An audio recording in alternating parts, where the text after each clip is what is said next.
Good morning, my people. My name is Caroline Wanga with Spark Talks, a platform where we normally have conversations which are of great help to your life. They'll push you, they'll motivate you, and spark you to be able to make those day-to-day decisions. Now, last week we've been discussing about CV writing, or we've been discussing a document called Curriculum Vitae, and there are parts which we discussed earlier, and today we're continuing with the document.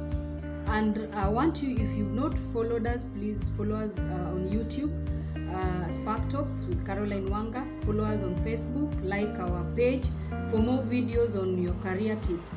So the next section in this document is what we call achievements, and I want us to be keen here.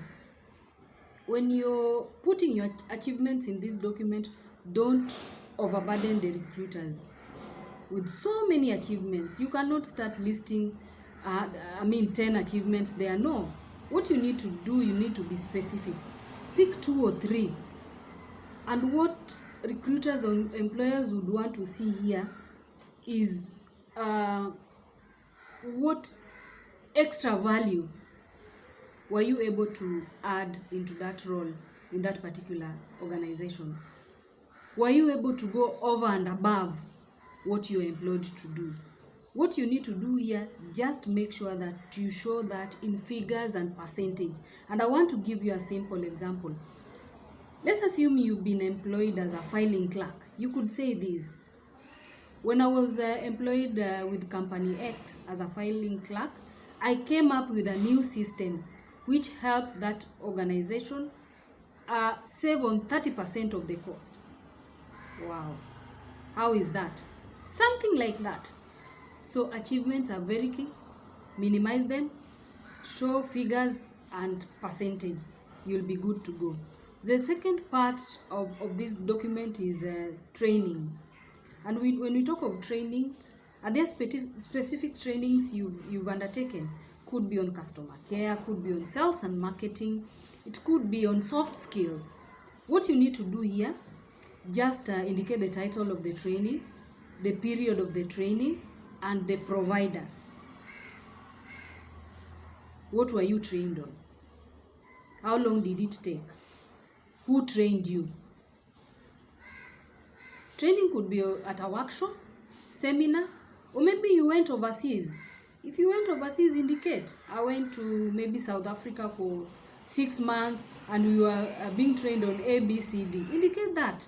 Very important.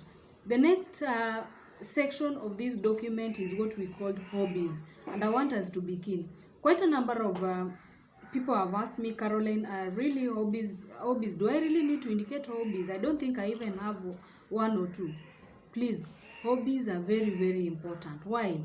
It gives an insight about who you are as a person, apart from just the qualification or the first class honors you have. What else? Who are you as a person? And so you need to be authentic and you need to be strategic. When you are applying for a very senior role or any other role in an organization, make sure that your hobbies are in relation to that particular role. There's nowhere you are applying for a senior position in an organization and you say that, oh, I like cycling, I like swimming. I'm not saying that those hobbies are bad, but are they really relevant to the job you are applying for? So you have to be strategic, you have to be smart. You could say, probably if you are applying for a job as a journalist, what you could even indicate there that you even have a blog where you normally post sports, or where we are able to get articles. So as a recruiter, I'll go an extra mile and just try to find out, is this hobby indicated here true? And we normally do that. Don't take it for granted. So hobbies are very, very, very important. Then the next thing you need to indicate in this document, and the final one, is what we call referees.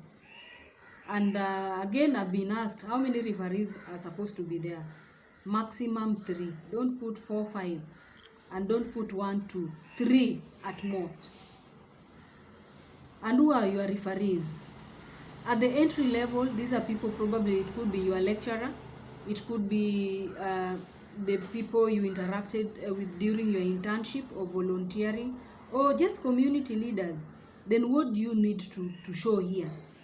And I want you to be keen again. Just show their name, the position they hold in the respective organizations, and probably email address. Please avoid putting the referees' telephone numbers without their authority. Please take note of that. If they've told you to put their numbers, well and good. But me as a recruiter, if I want to follow up on them, I'll look for that company and call. I can email them and do a background check. So please avoid that. So that is all about the CV. Please just follow us on YouTube, and you'll get the steps on how to come up with a document. If you're having a challenge, of course, you can always reach us. Yeah, you can always reach us on our website for more assistance. Please remember to like, you remember to share with the relevant people, and you remember to follow us. Thank you so much, and enjoy the rest of the morning.